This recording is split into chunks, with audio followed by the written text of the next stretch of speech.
just a brief background about the keynote speaker, because the keynote speaker is the one who has worked with us in the ACT. Ukufika kwami eSithini ngakuqala, it was through Nomvuyo. It was 2007, and we started in 2001 or 2.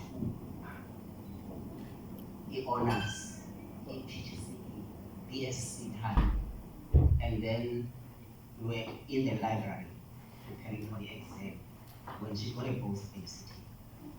Jokingly, I was saying, ungasili back. But it so happened in 2005, I got a call from Makhulu, this is school, saying we've got a post ACT. I never wasted time, and I joined them in that way. So, after the we are sharing an office, and it's only then we were also joined by the keynote speaker. In this office, I would go and say, everybody coming in the office would find us sharing this office, saying the same thing, and to a point that we used to see here in the city,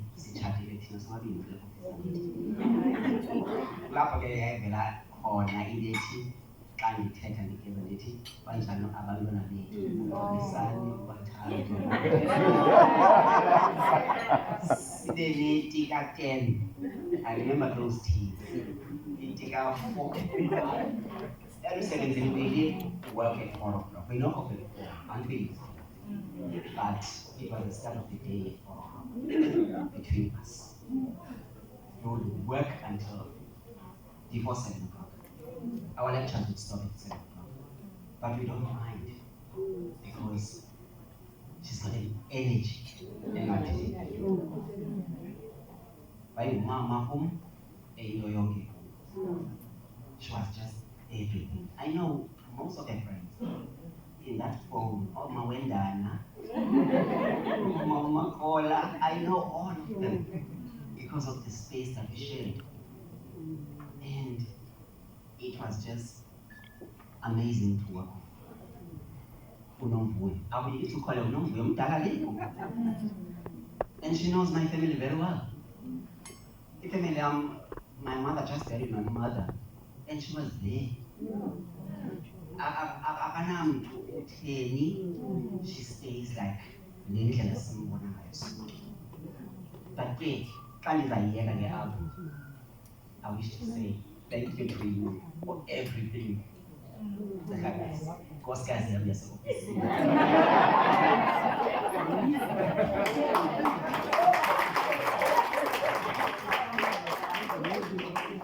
And again, before I introduce our keynote speaker, this is someone who worked with us. We've come a long way.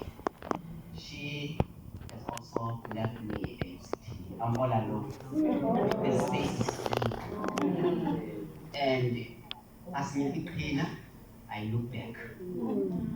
I know the experience that is there. I ran back to them. Recently, I needed Makhulu to do the moderation of my work. But I avoided sitting with her for this moderation.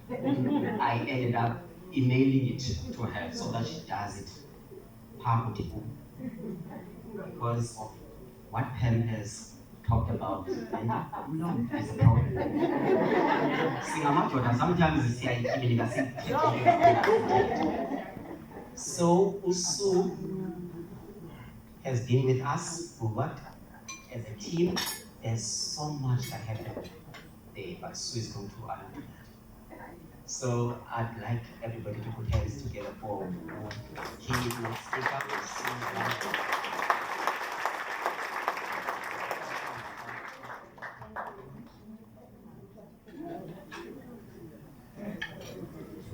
I'm sorry, and I would also like to acknowledge Philip, her husband, who is sitting with us in the corner.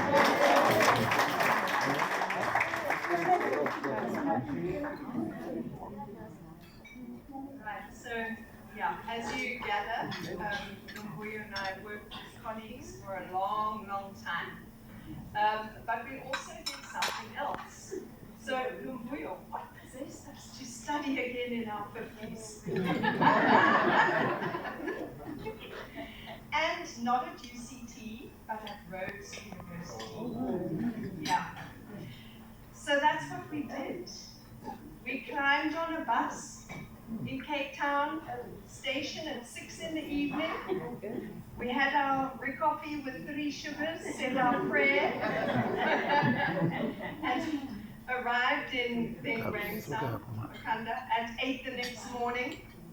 We walked up the main road of Grahamstown with our suitcases, past the donkeys in the main road.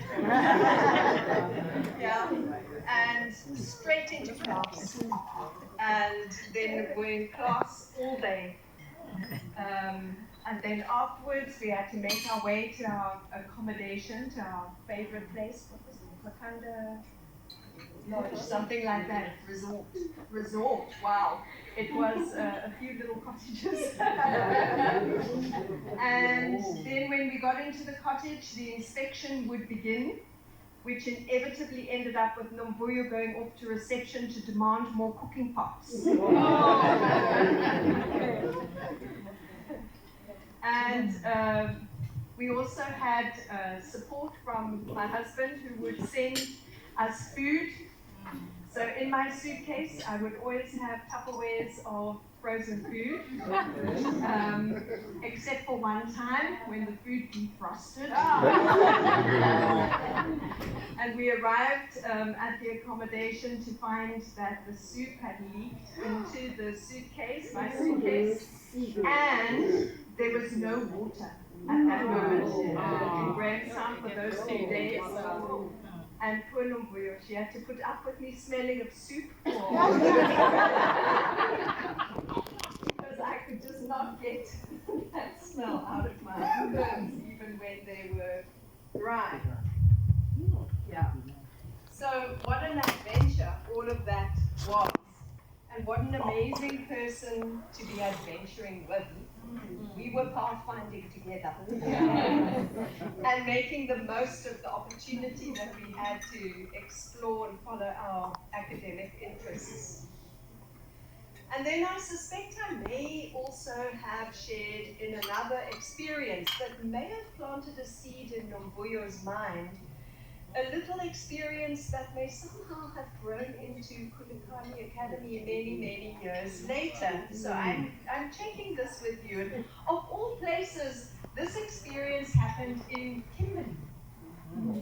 And we were there to observe. We were in a school, a dusty school, with almost nothing growing there, to observe a grade 4 lesson. And the teacher had been or was introducing the grade 4s to how to build an electric circuit. So she gave some instructions and then she was called out of the class. And the kids just carried on as if they now had the instructions, and before long there were all these light bulbs lighting up around the class. And Nomvuyo and I were quite astounded at how these 10-year-olds had taken control over their own learning. And it was just fantastic to get a glimpse into what real learning and learner-centered learning could look like. And we were both quite excited about that. But that wasn't even the experience that I'm thinking of. When we walked in the school, there were strings going across the courtyard, and there were all these paper mache objects hanging, and almost like decorations across the schoolyard. And Nomvuyo asked who had made them, and we were taken into a classroom. And this was one of the busiest classrooms I have ever seen. There was so much of the kids' artworks up in this classroom that you had to almost stoop to get in. And it was a grade R classroom. And the learners were all sitting at tables, and at each table they had different activities that they were doing. And what happiness and joyful activity we could see was going on. And it was also such an inspiration in such an unexpected place. So that is what I was thinking. Did that plant a seed? Yeah. It did, yes. Yeah. So it's small moments like those that can really impact on one's life. And that seed took quite a long time to grow, and it was much spoken about by Nomvuyo. And then finally, Nomvuyo took the plunge and started the school. And this has always been my experience of Nomvuyo, such an inspiration. Nomvuyo is always reading things, suggesting things, talking about different ways of doing things, and getting involved in such interesting projects.